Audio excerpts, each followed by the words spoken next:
Welcome, Center County families. It's Todd Costello from Remax Center Realty. It is November of 2024. It's time for the monthly value message. This month, I just want to talk to buyers, folks who are going to be purchasing a home in the next 3, 6, 12 months. We're in the last 6 weeks of the year, and most people are going to start thinking about 2025. So I want to cover very important, kind of vital information for buyers, and it's just one part of submitting a strong offer that is probably going to be acceptable by the seller. Look, we all want the best house, the one that we love at the right price. Well, we know that those houses could be in demand, so you could be competing, and you want to take the time now to be as strong a buyer and understand the process. So let's jump in. Number one, your financial qualifications. Hey, we're qualified. We went to the bank. They said we're qualified. We're cash buyers. We have the cash. Well, that's your perspective. You need to convey proof of that to the seller, because they're going to be deciding, should they take your offer? And if they have multiple offers, or should we take another? Which offer is stronger? Which offer gives us more confidence? And that's what financing is all about. So cash buyers, things you want to be aware of. You want to, if you're a cash buyer and you have the liquid funds, you can stroke a check. You're buying a house for $500,000 and you have plus closing costs. You can write a check for $525,000, $550,000 tomorrow. The money's there. The check will clear. All right. Well, then you're a cash buyer and you will provide those financial statements with your offer. That is, the seller's going to want proof of funds. They're going to want to see your financial statements. So that's great. If it's a situation where, no, I'm going to be tapping my retirement account, or I'm going to be tapping my home equity loan in order to be a cash buyer, well, you have to have those statements available, and you need to know the time frame that it's going to take to make that money liquid. So cash buyers, it's great to be a cash buyer, but you still want to give the seller confidence documents so they will look at your offer, balance it with other offers, and consider you the strongest buyer. So that's for cash buyers. Mortgage buyers, if you're going to make your offer contingent upon securing a mortgage, you want to get pre-approved for a mortgage, not pre-qualified.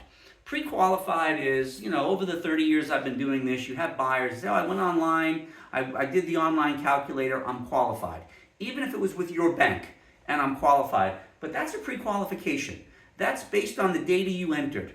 A pre-approval is a stronger form of qualified, meaning they're going to pull your credit report. They're going to check what your monthly debts are, your car payments, your student loans, all those types of things. They're going to confirm your income from your job. They're going to look at your debts and your income, and they're going to determine if you're qualified. So a pre-approval is what you want.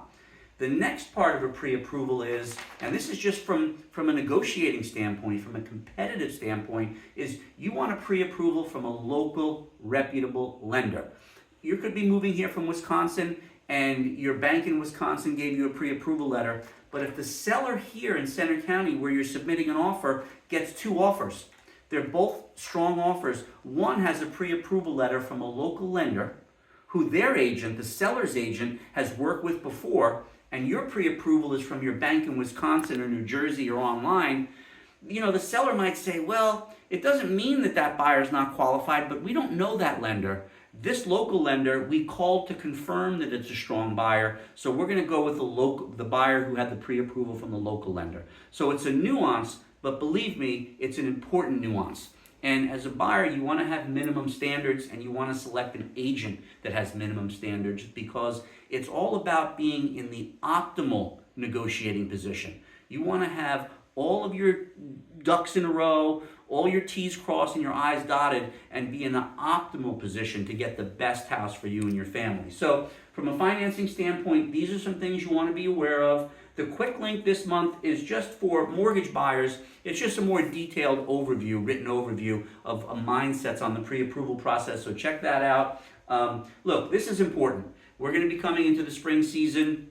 We know that the best houses that are priced the best and offer the best features are going to get potentially multiple offers. So you want to be ready, have your financing lined up. Share this with someone that you care about that's thinking about buying a home in that time period so they're aware. Reach out, give me a call with questions. I can give you a list of local reputable lenders that would be rock solid pre-approval letters to get you ready for the spring buying season. And if you want to receive these messages in your email, go to toddcostello.com and sign up for the monthly value message.